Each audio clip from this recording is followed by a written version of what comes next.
Marcos Garson. Hello again, good day mga idol.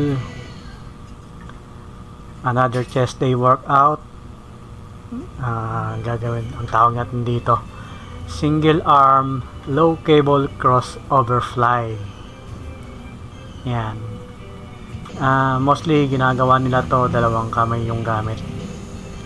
Kaso yung sa akin parang mas gusto ko yung single arm lang, isa-isang gawa para mas makafocus yung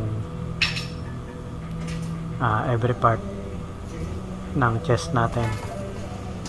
Yun lang yung para sa akin lang yun, para mas feel ko siya. I-try nyo rin, baka magustuhan nyo in case. Yan, maraming salamat uli sa panonood mga idol.